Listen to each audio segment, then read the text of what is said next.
എന്താ? ഞാൻ വേറിട്ടൊരു കാഴ്ച കാണിച്ചു തരാം, ഒന്ന് വാ. ബി ചേച്ചിയുടെ കളി സൂപ്പറാണ്. അതൊക്കെ നാട്ടുകാർക്ക് അറിയാവുന്ന കാര്യമല്ല അല്ലേ? കോടി പൂറി 100 നല്ലത് കിട്ടും. നിന്നെ ആർക്ക് വേണം? എന്റെ ഭഗവതി, ഇവന്റെ ഷേപ്പ് മാറാതെ നീ നോക്കിക്കോണേ.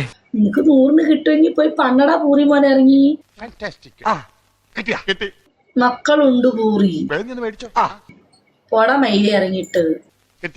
മുതലും പലിശ ചേർത്ത് കിട്ടി. ചേച്ചി കളി ഓർക്കാ നോക്ക്, അപ്പൊ അറിയാം. ഞാൻ വിചാരിച്ച പോലല്ല. ഇതാണ്ടില്ല, എന്റെ കളി തന്നെ സൂപ്പറാണ്.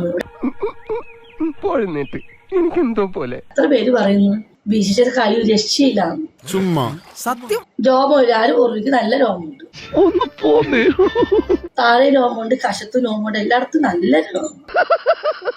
അത് കൊച്ചമ്മ പറയാതെ എനിക്കറിയില്ലേ. കാട് പോലെ വിരിച്ചു കിടക്കുക. വക്കീല് പറഞ്ഞപ്പോ ഞാൻ ഇത്രയും പ്രതീക്ഷിച്ചില്ല. ഞാൻ പഠിക്കില്ലല്ലോ. നല്ല രോമ പഠിച്ചിട്ട് ഇപ്പൊ 1 വർഷം കഴിഞ്ഞു പഠിച്ചിട്ട്. ഏതായാലും പടച്ചോനാണ് ഒരു കാര്യം തീർച്ചയാ, നമ്മൾ വിചാരിച്ചോ നല്ല